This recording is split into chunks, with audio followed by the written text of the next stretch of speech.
Namaste Dosto! Welcome to Desified Dish. My name is Reiko. So I know what you're thinking.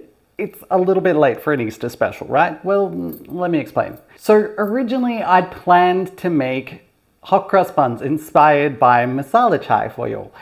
Unfortunately though, it really just didn't work out. It didn't live up to my expectations. But don't worry, once I figure it out, I'm gonna share the recipe with you all. For now though, I wanted to make my next favorite flavor because I still wanted to share some hot cross buns with you now. So I've decided to make Jaffa.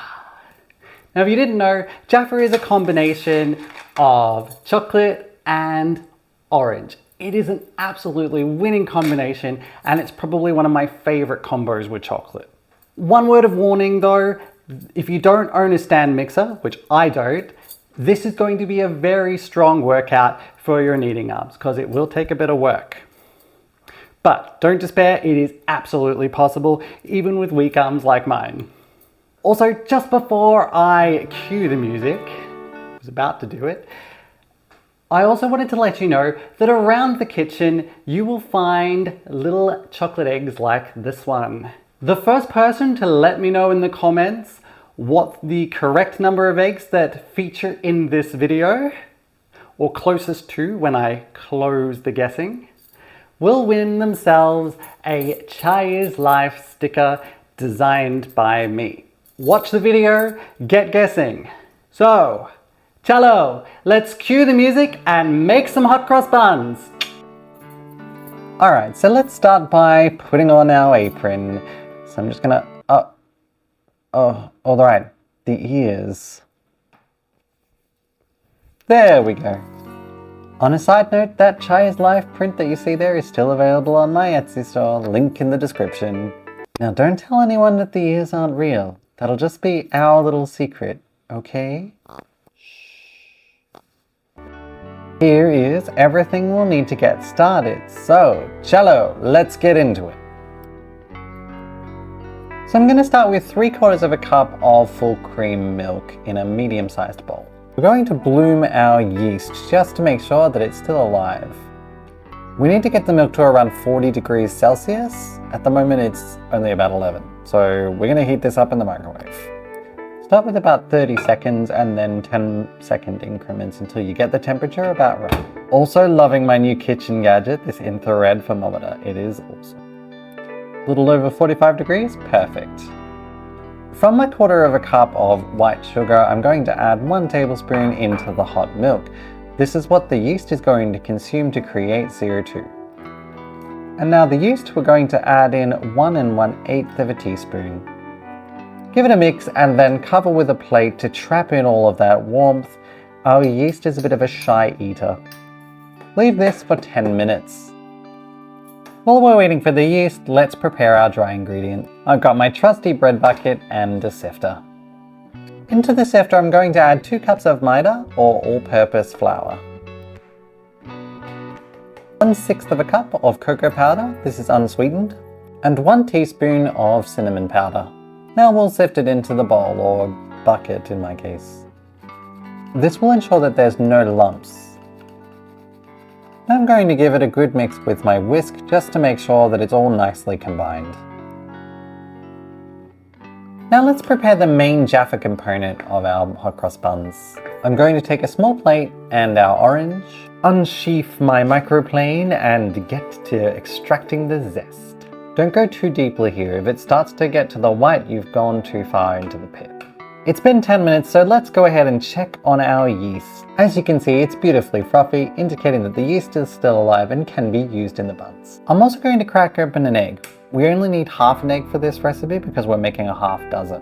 Then using a fork, I'll mix together the yolk and the white of the egg. My mixing implement of choice here will be my small spatula.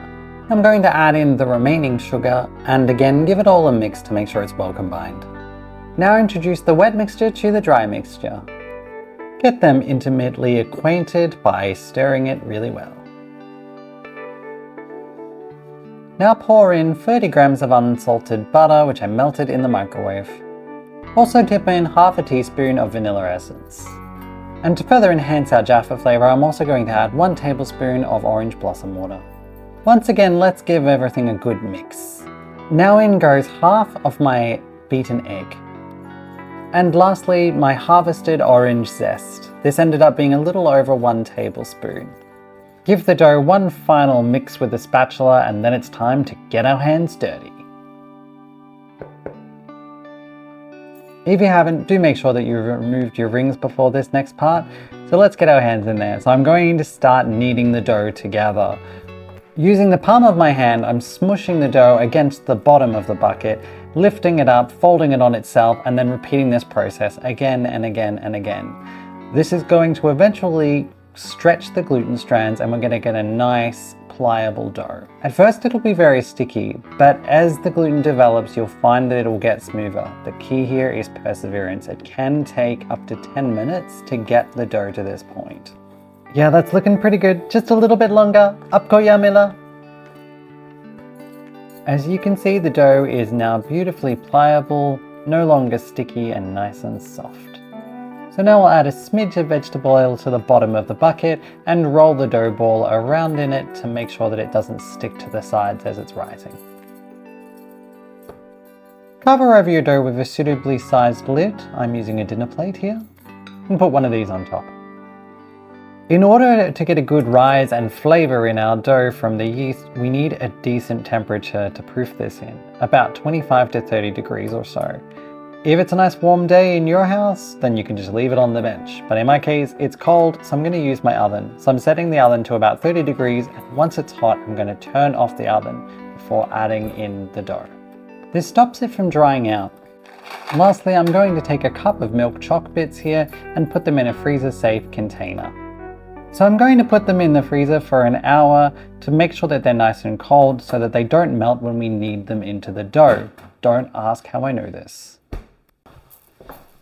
Alright, it's been an hour, so our dough should have rised in size, double at least.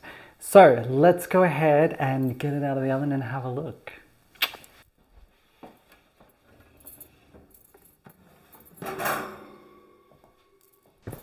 I think I got a rise out of it. For our encore rise, I'm going to need a sheet of baking paper. On top of this, I'm going to place a medium-sized baking dish. This is about 19 by 27 centimeters, perfect for 6 buns. Using a pencil, I'm going to trace around the 2 short sides. Then using a pair of scissors, I'll cut along these lines and trim the rough edges where I tore the paper. Now we'll fit the paper inside our roasting dish, making sure that on the long end we've got handles that hang over the sides. I usually like to add some creases in the bottom to make it a bit easier to fold up. With the bun's new home prepared, I'm now going to get out my breadboard and give it a light flouring. Plop down our rested dough and give it a reassuring pat. Grab from the freezer those very cold chocolate bits and pour them onto the board, and hopefully don't get them everywhere. Now start gently kneading the dough. This will push all of the chocolate bits inside the dough and we should have a pretty even distribution. This definitely took a little longer than I thought it would, but I'm so glad that unlike last time, they didn't melt. With the chocolate well distributed, now I'm going to cut the dough into 6 equal pieces.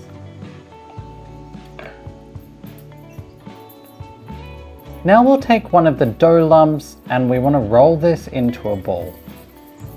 Once it's ball shaped, we now want to stretch the edges around and tuck them underneath the bottom. This is going to give it a more flatter, smoother top. After a bit of messing around with it, it should then look something like this. Repeat this with the remaining 5 dough lumps. And here are our 6 little dough boys ready to rise again and become buns. So place them into their prepared home so that they're just touching.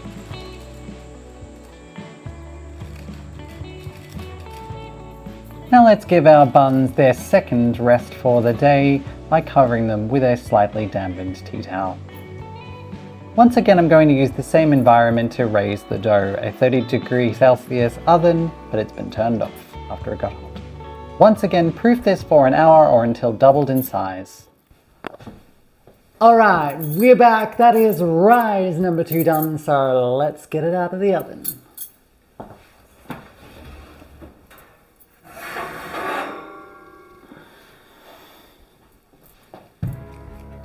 Ta-da! So now that the buns are beautifully risen again, I'm going to go ahead and cover them over to keep them nice and moist while I preheat the oven. So now let's preheat our oven to 180 degrees Celsius fan forced. While that's warming up, let's get on to the icing. Into a small bowl, add 1 tablespoon of all-purpose flour, 2 tablespoons of unsweetened cocoa, and 1 tablespoon of orange blossom water. Give it a good mix so we can see how thick the mixture is. From there, start adding in water 1 tablespoon at a time until you get a nice thick but smooth consistency. For me, this was 3 tablespoons of water. Now that our icing is the right consistency, I'm going to go ahead and spoon it into this piping bag. Now that we're ready to pipe, I'm going to go ahead and uncover my buns again. And they're still looking great. Now I'm going to pipe crosses along the middle of each of the 6 buns, and the easiest way to do this is in a line. Try to apply a firm pressure on the piping bag to make sure that it's a uniform thickness. I'm quite new to piping, so it might not have turned out absolutely perfect, but I'm pretty happy with the results. Practice makes perfect, as the saying goes. There we are, 6 little hot cross buns ready for the oven. We're going to pop these little guys in the toasty oven. We're going to cook for 20 to 25 minutes. Do enjoy the time lapse. So the trick to knowing if the bread is cooked is to tap it. It should make a hollow noise. If it doesn't, then you need to cook for a little bit longer.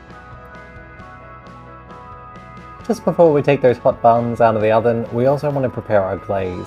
So into a small bowl, add 1 tablespoon of golden syrup and half a tablespoon of water. Give it a bit of a stir and then pop it in the microwave for about 15 seconds. Alright, let's get these buns out of the oven, and oh, do they look tasty. So now let's add on that sugary glaze. So I'm just using a silicone brush here and just brushing it along the top. Glaze will make the top nice and crunchy, and oh, isn't that glisten just beautiful? Leave the buns to cool for about 5 minutes. Now that the buns have cooled slightly, I'm going to get them out of the pan. So I'm going to bring them across to the other side of the bench where I can put them onto a waiting wire rack. This is where those little lift out sides we made on the baking paper are going to come in real handy.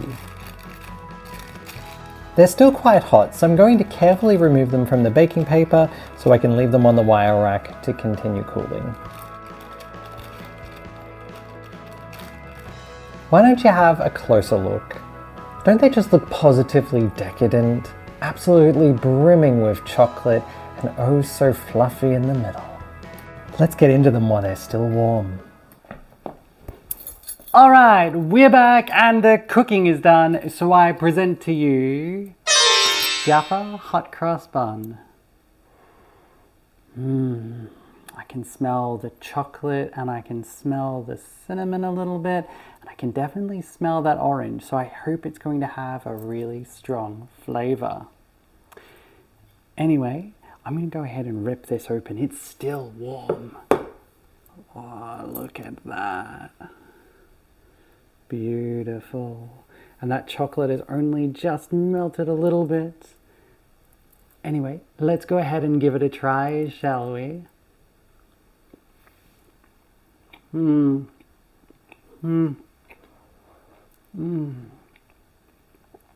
Oh, it's so chocolatey, so sweet, and it definitely has that hint of the orange as well. These turned out perfectly, and they did take a few goes, but I'm glad that I finally got it working. So, did you find all the eggs? Remember to let me know in the comments, and the first one to get the closest answer will get a free Chai's Live sticker. Good luck. So just before I go today, I did just want to let you know that I've also currently got a poll running because I recently hit 100 subscribers. Now at this point, there's only been about 5 votes on this and it's currently a tie, and I'd really like to not have to actually veto the decision on which dish I make for my 100 sub special. So if you haven't voted, please go and do that now. I will leave a link in the description. I want to try and close off this poll by the end of this week so I can make it for everyone the following week. Alright, so if you enjoyed this video, give it a like, and if you want to catch what dish I get up to next time, please subscribe. Thank you so much for watching Dosto, and Fiamalenge, I'll catch you in the next one.